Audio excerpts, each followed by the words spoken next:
A modern parable. Jesus was a master teacher, and he used parables to teach. So I'm going to follow his example and make up my own parable, one for our day. Now, before I get into that, I don't know about you, but I was always taught that parables were a great way to teach, and it's just wonderful. And then when I was reading the scriptures many years ago, it sort of confused me when I read Matthew 13, 10 through 17. So I want to talk about that and explain maybe why that happens. Matthew 10 and Matthew 13, 10 through 17.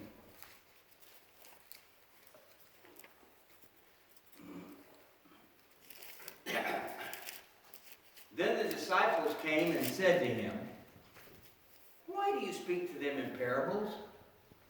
And he answered, "To you it has been given to know the secrets of the kingdom of heaven, but to them it has not been given. For to the one who has more will be given, and he will have an abundance. But from the one who has not, even what he has will be taken away. This is why I speak to them in parables, because seeing they do not see, hearing they do not hear, nor do they understand. Instead, in their case, the prophecy of Isaiah is fulfilled, saying, you will indeed hear, but never understand. You will indeed see, but never perceive. For this people's heart has grown dull, and with their ears they can barely hear, and with their eyes they have closed, lest they should see with their eyes, and hear with their ears, and understand with their heart, and turn, and I would heal them. But blessed are your eyes, for they see, and your ears, for they hear. Truly I say to you, many prophets and righteous people longed to see what you see, and did not see it, and to hear what you hear, and did not hear it." Parables are great teaching if you understand them. Sometimes you need to hear the explanation. This was said before the parable of the sower. Well, this was a confusing parable, so Jesus had to give the explanation. But let's look at it in reality. We all know the parable of the pearl of great price. Unless you're paying attention and to know that it's talking about heaven and salvation, unless you're spiritually inclined, it sounds like good business practice. The thing is, you have to listen to Jesus and be spiritual to understand his parables. Otherwise, they just seem worldly things and don't mean much. You have to look beyond.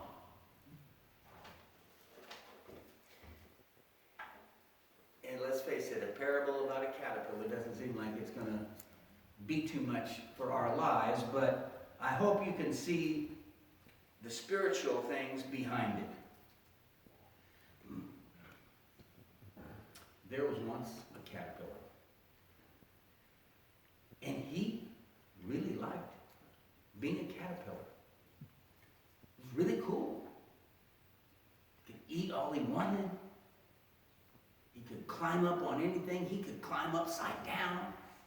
It was really nice to be a caterpillar. And he felt even better when one day a robin flew up and said, "Hey, Mr. Caterpillar, look over there. There's some good stuff to eat over there." And he said, "You know, it's really good to be a caterpillar. You need to be happy being a caterpillar. You need to be the best caterpillar you can be. I mean, after all, you were born to be a caterpillar. Don't let anybody tell you any different." So this caterpillar laughed at all the caterpillars that weren't happy being caterpillars and wanted to be something else. He thought they just didn't understand. They should be happy with being who they were. And he just scoffed and said, "Oh, how silly they are when they went into their cocoons. And when he came back the next day, and the cocoons were empty, he laughed hysterically. Just should have been a happy bee, a caterpillar. And he was a happy caterpillar, pleased with himself. And he grew very fat and very sassy. Until when he was very, very fat, the robin flew down and ate him.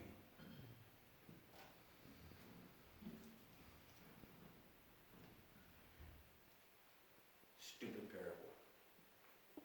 But dumb caterpillar. Unfortunately, that describes the world that we live in.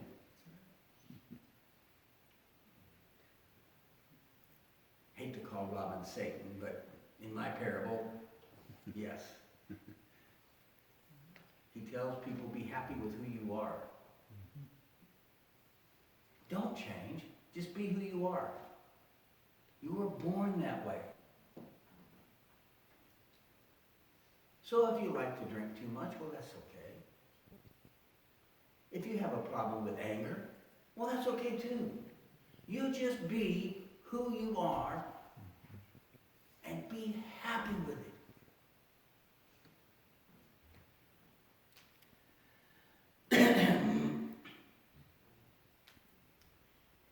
And we're told that in so many ways. People even quote Shakespeare or paraphrase Shakespeare, because most of us can't quote him very well, to give that idea. They give the quote, to thine own self be true, and thou canst be false to any man. They forget, maybe because they never actually saw the play, that is spoken by Polonius, who is a devious and utterly disgusting person. It was meant to be sarcastic. But in our world, we've taken that to mean, oh, that, be true to yourself, and you can be false to no man. Polonius was false to everybody. It's like, the thing is, we were not born to be fleshly.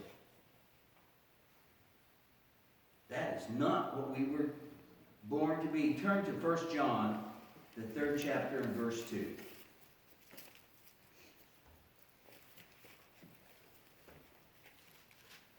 Once you find 1 John, it's real easy because it's short. Beloved, we are God's children, and what we will be has not yet appeared. But we know that when he appears, we shall be like him, because we shall see him as he is. Everyone who thus hopes in him purifies himself as he is pure. Everybody's got to change. People were all caterpillars.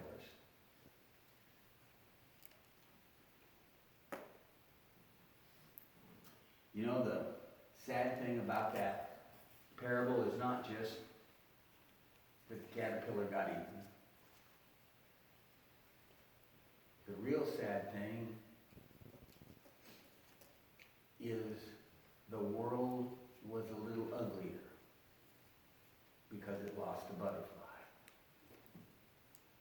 Not only is it important for our own salvation to purify ourselves and to change, but it is important for the world.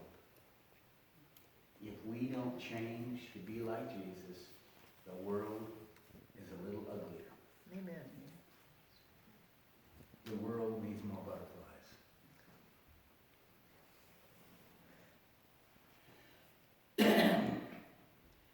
Being fleshly will be the death of people. Turn to Romans, the 8th chapter, and we'll start with verse 4 of the 8th chapter of Romans.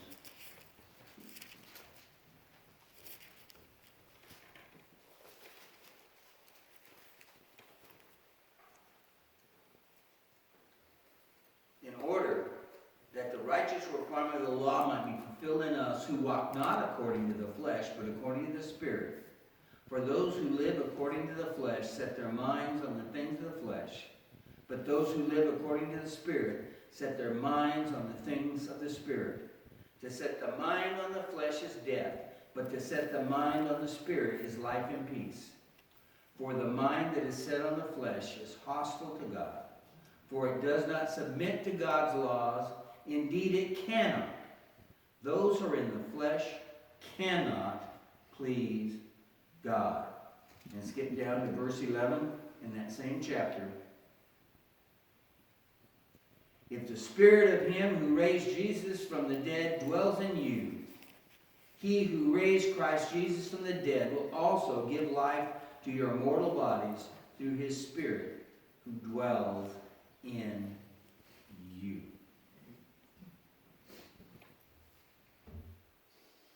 Everybody has to change. Not just people with this sin or that sin. Every single person has to change.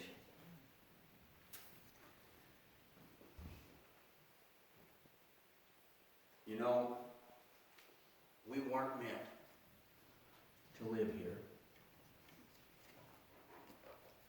Our fleshly bodies succumb so easily to the sins that happen in this world. These fleshly bodies were meant to live in paradise, where there was only one sin. Just one. They were naked as jaybirds and it was okay. But Adam and Eve, if you want to read the entire story, you can go to Genesis, the 3rd chapter, and read it 4 through 8 and 22 through 24. Find out that they were thrown out of the garden because they couldn't follow the one rule. But these bodies were meant for that paradise. They don't do well in this world. The flesh brings us down. Not those people's flesh. Not those people's flesh. These people's flesh. The best Christian has to change.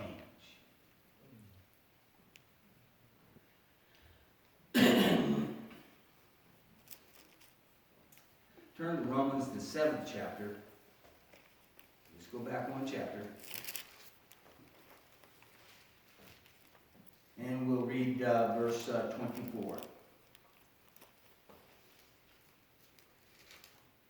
Wretched man that I am, who will deliver me from this body of death? Paul was a good Jew. He was a good man, a righteous man. And still he said, wretched man. Because he knew that we human beings, each and every one of us, needs to change. Galatians 2:20 makes it just about as clear as you can get.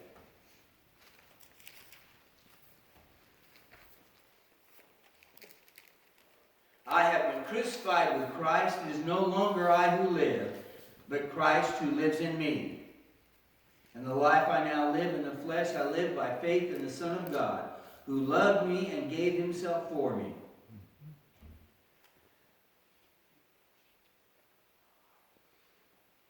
If you're happy with who you are,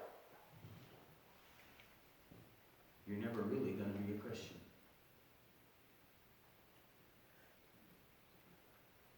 You have to want to be like Jesus. You have got to be a caterpillar who doesn't want to be a caterpillar anymore.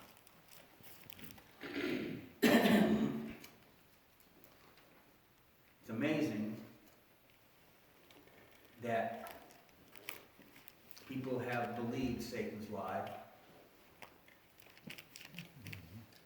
and think that we human beings somehow are good.